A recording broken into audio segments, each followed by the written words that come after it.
Hello बच्चों, आज हम लोग हिंदी बुक के अंतर्गत कलम और तलवार चैप्टर 4 पाठ का अध्ययन करेंगे। तो बच्चों, मैं आशा करती हूँ कि आप लोग अपने घर पर स्वस्थ और सुरक्षित होंगे और साथ ही साथ अपनी पढ़ाई पर पूरा ध्यान दे रहे होंगे। ऑनलाइन क्लासेस के द्वारा जो भी चैप्टर आपको पढ़ाया जा रहा है, तो आप उस चैप्टर के पढ़ाने के बाद खुद भी वो रीडिंग कीजिए, उस चैप्टर को पढ़िए और पढ़कर समझने का प्रयास कीजिए। तभी आप अच्छी तरह से उस चैप्टर को समझ पाएंगे। तो आज बच्चों, जिस चैप्टर के बारे में मैं बात करी हूँ, हिंदी टेक्स्ट बुक, तो उसको अपने सामने निकालें और चैप्टर 4 कलम और तलवार यह कविता पाठ को जो है उसे खोलें। इस पाठ के कवि हैं रामधारी सिंह दिनकर। तो इस कविता को पढ़ाने से पहले मैं कवि परिचय दे दूं, कवि के बारे में कुछ बातें आपके सामने रखूं। रामधारी सिंह दिनकर स्वतंत्रता पूर्व के विद्रोही कवि के रूप में स्थापित हुए। यानी स्वतंत्रता के पहले ये कवि जो थे वो हमारे समाज में लोगों को मन में जागरण की भावना से कविताएं लिखते थे, लोगों को जागृत करते थे अपने देश के प्रति। क्योंकि उस समय हमारा देश जो था वो गुलाम था, तो उस तरह की वे कविताएं लिखते थे। लेकिन जब देश आज़ाद हुआ तो इसके बाद वे राष्ट्र कवि के रूप में जाने लगे। यानी रामधारी सिंह दिनकर को राष्ट्र कवि के नाम से हम जानते हैं। इन्हें राष्ट्र कवि के रूप में इन्हें दर्जा दी गई है। और इनका जन्म 23 सितंबर 1908 को सिमरिया, मुंगेर, बिहार में हुआ था।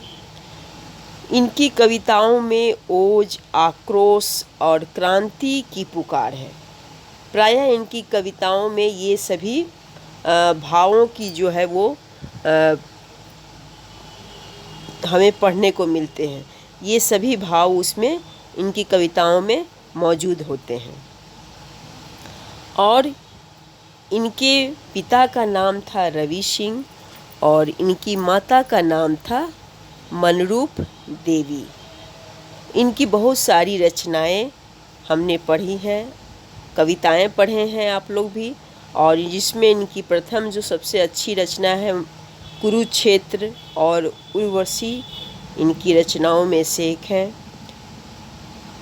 और इन्हें पद्म विभूषण से भी अलंकृत किया गया था तथा उर्वशी के लिए इन्हें भारतीय ज्ञानपीठ पुरस्कार दिया गया था।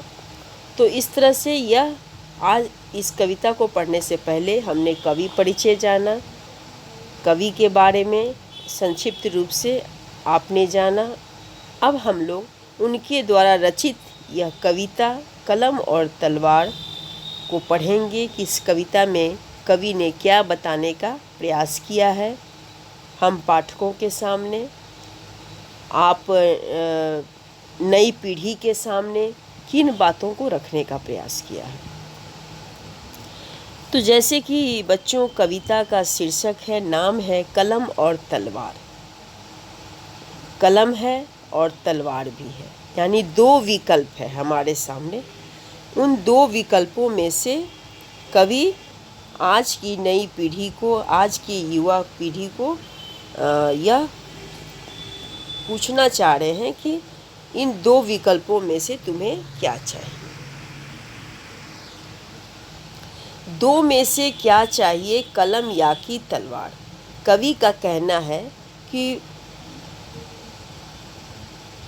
हमारी नौ पीढ़ी यानी हमारी युवा पीढ़ी यानी बच्चों, तुम्हारे सामने दो विकल्प है, कलम है और तलवार है। कलम जो है वो अहिंसा का प्रतीक है और तलवार हिंसा का प्रतीक है। कलम सरल राह पर चलने के लिए आपको प्रेरित करेगा और तलवार के द्वारा आप कठिन राह पर चलने के लिए आपको प्रेरित करेगा। तो तो दो में से क्या चाहिए, कलम या कि तलवार? कवि का यहाँ प्रश्न है आज की युवा पीढ़ी से कि ये बताओ बच्चों कि तुम्हारे सामने दो विकल्प है, कलम है और तलवार है। उन दोनों विकल्पों में से तुम्हें क्या चाहिए? तुम किसे लेना पसंद करोगे? किस रास्ते को अपनाना पसंद करोगे? हिंसा के रास्ते, हिंसा के मार्ग पर चलना पसंद करोगे या अहिंसा के मार्ग पर चलना पसंद करोगे? तुम्हारे सामने दो विकल्प दिए गए हैं, एक कठिन राह है और दूसरा सरल राह है। तो कलम जो है वो अहिंसा का प्रतीक है और तलवार हिंसा का प्रतीक है। अब ये आपके ऊपर निर्भर करता है कि आप किसे लेना चाहते हैं, किसे चुनना चाहते हैं। मन में ऊंचे भाव की तन में शक्ति अजय अपार। अब कलम के द्वारा हम मन में ऊंचे भाव जगा सकते हैं और तलवार के द्वारा यानी तलवार से हम अपनी शारीरिक शक्ति, ऐसी शक्ति जिसे कोई जीत ना सके, जिसे जीता ना जा सके, ऐसी शक्ति वो आपके अंदर आ सकता है। फिर आगे देखो, अंध कक्ष में बैठ रचोगे ऊंचे मीठे ज्ञान। अब कलम के द्वारा यानी कवि का कहना है कि तुम्हें क्या करना है। क्या तुम अंधेरे कक्ष में बैठकर ऊंचे और मधुर गान रचना चाहोगे, यानी ऊंचे और मधुर गान की रचना करना चाहोगे, या तलवार पकड़ जीतोगे बाहर जा मैदान या तलवार पकड़कर तुम बाहर जाकर मैदान जीतना चाहोगे, यानी युद्ध जीतना चाहोगे। कवि का कहना है कि तुम्हारे सामने दो विकल्प हैं, तलवार और कलम। इन दो विकल्पों में से तुम्हें कौन सा सही लगता है उसे तुम्हें चुनना है। और उसके साथ साथ कवि अपना तर्क भी दे रहे हैं कि कलम लेने से क्या होगा और तलवार को अपनाने से क्या होगा। मन में ऊंचे भाव की तन में शक्ति अजय अपार। मन में ऊंचे भाव रखना चाहोगे या अपने शरीर की शक्ति पर विश्वास करना चाहोगे कि उसके द्वारा यानी हमारे अंदर इतनी शक्ति है कि जिससे ये हम सोच ले कि मुझे कोई नहीं हरा सकता, मेरे अंदर इतनी शक्ति है। या अपने मन में तुम ऊंचे भावों को जगाना चाहोगे, ऊंचे भाव रखना चाहोगे। अंध कक्ष में बैठ रचोगे ऊंचे मीठे गान या तलवार पकड़ जीतोगे बाहर जा मैदान। अब यहाँ पर कवि का कहना है कि कलम के द्वारा तुम क्या करना चाहोगे, यानी कलम को अगर तुम लोगे तो अंधेरे कक्ष में क्या तुम बैठकर ऊंचे और मधुर गान रचना चाहोगे, मधुर गान की रचना करना चाहोगे, या तुम तलवार पकड़कर युद्ध की मैदान जीतना चाहोगे। यानी तुम यहाँ पर बौद्धिक शक्ति का प्रयोग करना चाहोगे या शारीरिक शक्ति का यानी शारीरिक बल का प्रयोग करना तुम्हें सही लगता है। जला ज्ञान का सिर्फ फैलाओगे उजियाली, अथवा उठा कृपान करोगे घर की रखवाली। कवि दोनों की महत्ता बताते हुए कि कलम की शक्ति और तलवार की शक्ति, दोनों की शक्तियों के बारे में हमारे सामने उसकी महत्ता के साथ रखते हुए यह बताना चाह रहे हैं कि कलम के द्वारा हम क्या कर सकते हैं और तलवार के द्वारा क्या कर सकते हैं। दोनों में उतनी शक्ति है। तलवार की धार और कलम में की धार, दोनों की शक्ति अपनी जगह पर है, लेकिन कलम के द्वारा हम क्या कर सकते हैं और तलवार की शक्ति से क्या करेंगे, उसके बारे में कवि जो है इन पंक्तियों में बता रहे हैं कि जला ज्ञान का दीप सिर्फ फैलाओगे उजियाली। कलम के द्वारा हम ज्ञान का दीपक जलाकर उजियाली फैला सकते हैं, प्रकाश फैला सकते हैं, यानी अज्ञानता को दूर कर सकते हैं समाज में। कलम के द्वारा हम समाज में फैले अज्ञानता को दूर कर सकते हैं। अपनी लेखनी से लोगों के बीच में ज्ञान भर सकते हैं, लोगों के बीच में ज्ञान का प्रकाश जगा सकते हैं, फैला सकते हैं। लेकिन तलवार के द्वारा क्या करेंगे, तो तलवार के द्वारा हम अपनी घर की रखवाली कर सकते हैं। घर की रखवाली करने के लिए, घर की सुरक्षा के लिए हमें तलवार की आवश्यकता पड़ेगी।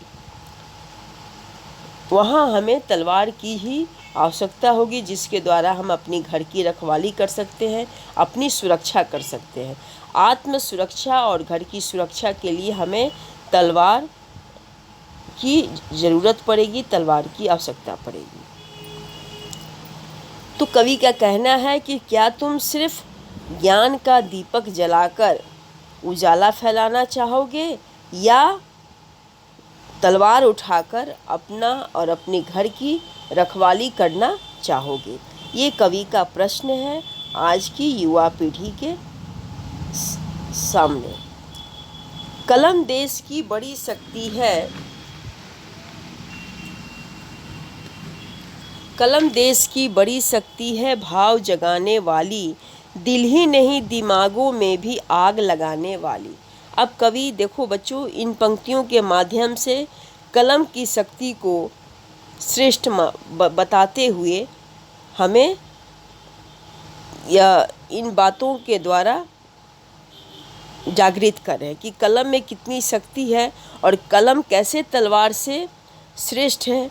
इन पंक्तियों के द्वारा हमें बता रहे हैं। कलम देश की बड़ी शक्ति है, भाव जगाने वाली। कलम में वह शक्ति होती है जो लोगों के मनों में भाव जगा देती है, लोगों के मन के अंदर भाव पैदा कर देती है। कलम में वह शक्ति होती है जो लोगों के मन में भाव पैदा करती है, लोगों के मन में विचार को पैदा करती है। दिल ही नहीं दिमागों में भी आग लगाने वाली। और जब लोगों के मन में भाव पैदा होते हैं, विचार पैदा होते हैं, तो उनके दिल ही नहीं दिमागों में भी वो विचार जो हैं वो आग लगाने का काम करते हैं। वे भाव, वे विचार लोगों के मन में जब बैठ जाते हैं तो यह उनके दिल और दिमाग पर छा जाते हैं, उनके मन में आक्रोश पैदा करते हैं, मन में ओज पैदा करते हैं, और जिस कारण उनके दिल और दिमाग में आग लगने लगती है। पैदा करती कलम विचारों के जलते अंगारे, और प्रज्वलित प्राण देश क्या कभी मरेगा मारे। कवि का कहना है कि कलम जो है वो विचारों के जलते अंगारे को पैदा करती है। कलम द्वारा लिखे गए साहित्य, कविताएं या कलम द्वारा लिखी गई रचनाएं लोगों के मन में क्रांति पैदा करने का काम करती है, लोगों के मन में जोश भरने का काम करती है।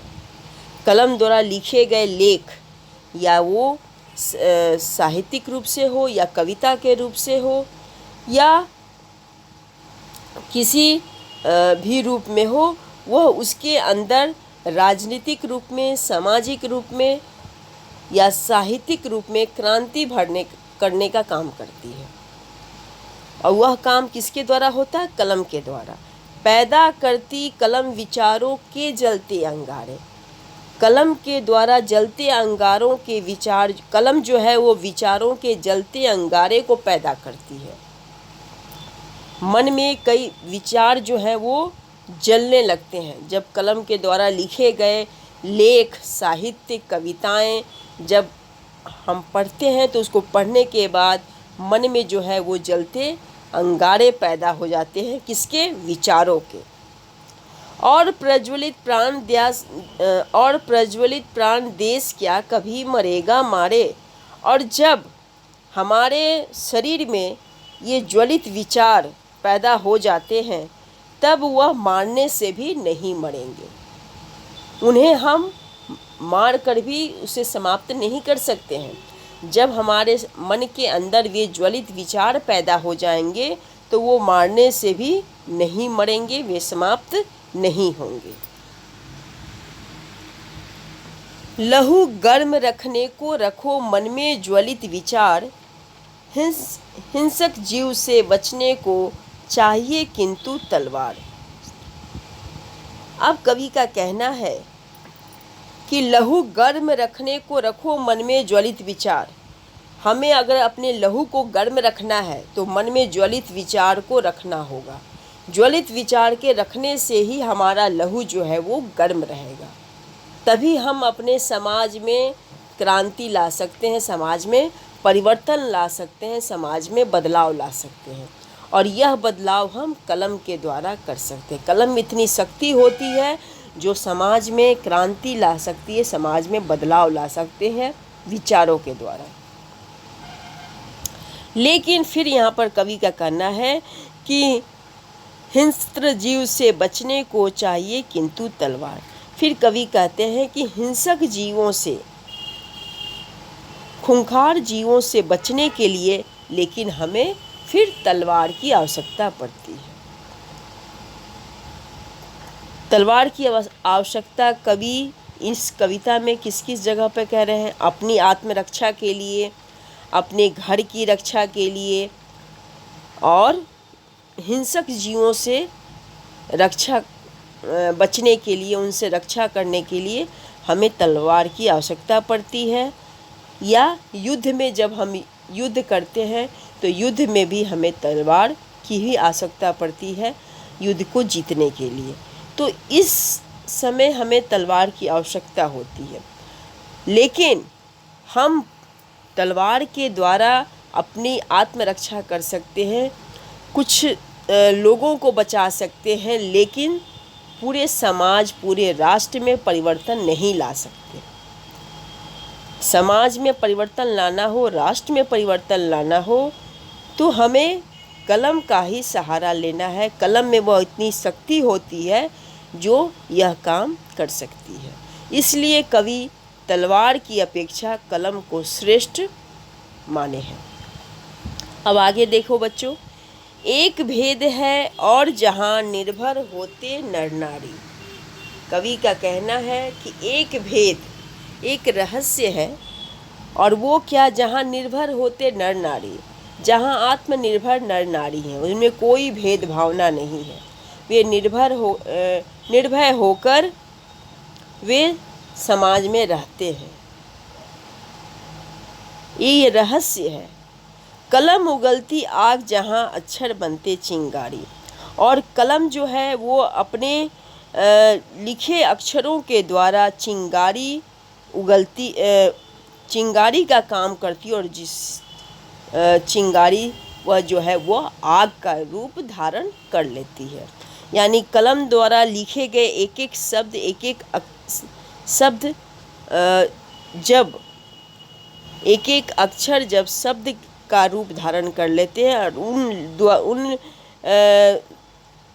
लिखे गए अक्षरों से जब हम उन साहित्यों को पढ़ते हैं, लेखों को पढ़ते हैं, तो उसके द्वारा जो है हमारे मन मस्तिष्क में वह अक्षर जो है वो चिंगारी बनकर आग का रूप धारण कर लेते हैं। यानी वह आग हमारे मन के अंदर पैदा कर देते हैं। जहाँ मनुष्यों के भीतर हरदम जलते हैं शोले,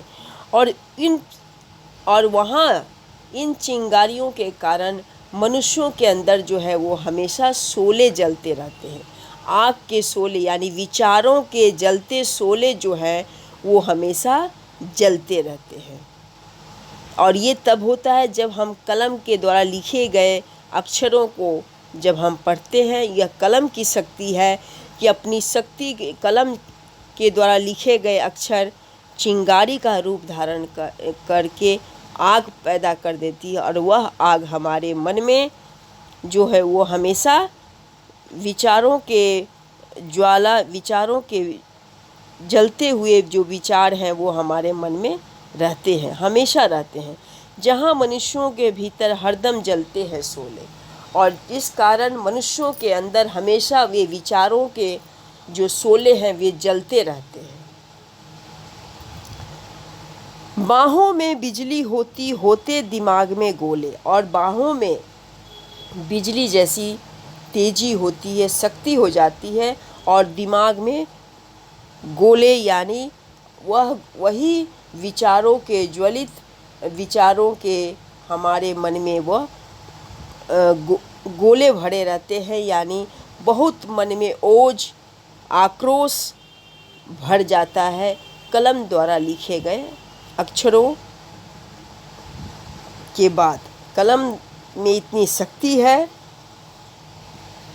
लेखनी में इतनी शक्ति है कि वह अपने अक्षरों के द्वारा, लिखी गई अक्षरों के द्वारा वह चिंगारी बनकर आग का रूप धारण कर लेती है, और वह आग हमारे मन मस्तिष्क में हमेशा जलते रहते हैं शोलों की तरह।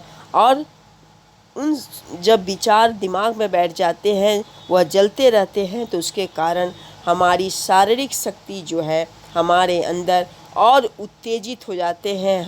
हमारे अंदर आक्रोश आ जाता है, बाहों में बिजली जैसी शक्ति, तेजी आ जाती है, और दिमाग जो है वो हमेशा गर्म रहते हैं।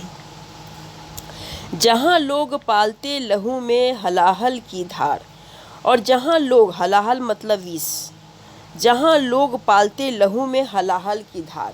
और जब इस तरह के ज्वलित विचार, आक्रोश, ओज जब लोगों के मन में भर जाते हैं, तो फिर वहाँ पर वह आक्रोश, वह विष जो है वो मन में, लोगों के मन में भर जाता है। ये लेखनी के द्वारा ही संभव है, यह कलम के द्वारा ही संभव है, जो कि ज्वलित विचार लोगों के मन में भरता है। और लोगों के मन में जब वह ज्वलित विचार सोने की तरह जलते रहता है और गोले की तरह बना रहता है, यानी गर्म रहता है, और वह विचार विष के समान मन में बैठा रहता है, उसे लोग अपने मन में विष की तरह उसे बैठाए रहते हैं, उन ज्वलित विचारों को। और क्या चिंता यदि वहाँ हाथ में हुई नहीं तलवार। और तब कवि कहते हैं कि चिंता करने की कोई बात नहीं, अगर उस समय हाथ में तलवार नहीं भी रहे तो भी हमें चिंता नहीं करनी चाहिए। क्यों?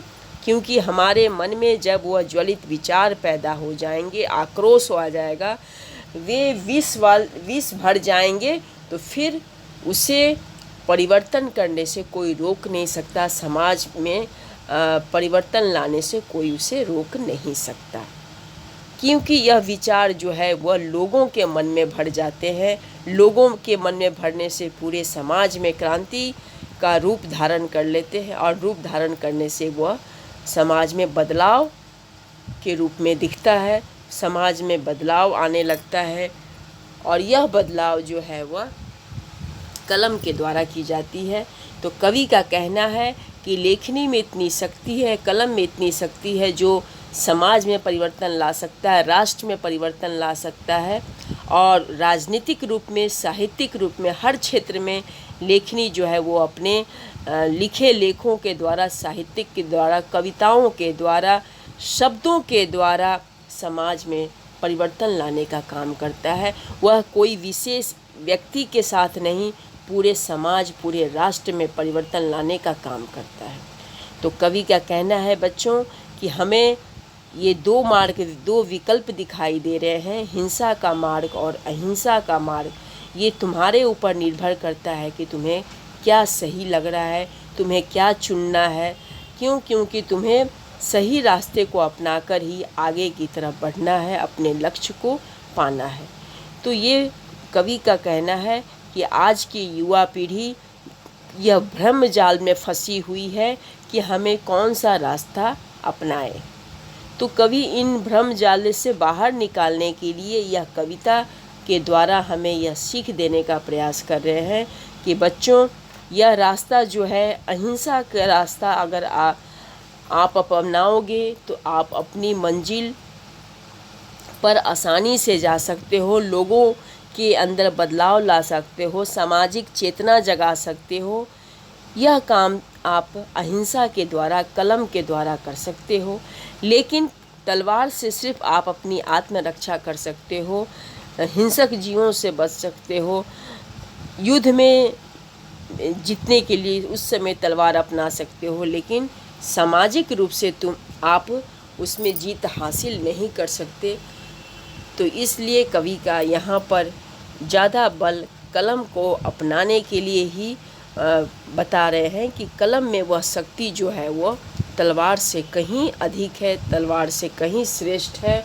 और कलम की शक्ति का महत्व कवि ने भी माना, और हमें यह कलम की शक्ति में की क्या क्या महत्ता है वो मैंने भी आपको बताया बच्चों की कलम की शक्ति के द्वारा हम लोगों के मन में विचार पैदा कर सकते हैं, लोगों के मन में विचारों के द्वारा क्रांति ला सकते हैं, ओज भर सकते हैं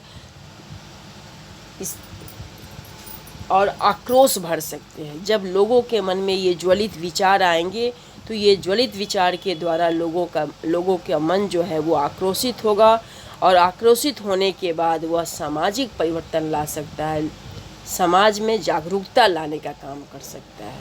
तो यह काम जो है वो कलम के द्वारा ही संभव है। तो बच्चों इस पाठ को आप ज़रूर पढ़ें, और पढ़ने के बाद अर्थ के साथ समझें। कहीं भी अगर आपको असुविधा हो, समझ में ना आया हो, तो आप लाइव क्लास में, जब मैं लाइव क्लास लेती हूँ तो उस समय आप पूछ सकते हैं। तो मैं आशा करती हूँ बच्चों कि आप इस कविता को अच्छी तरह से समझे होंगे।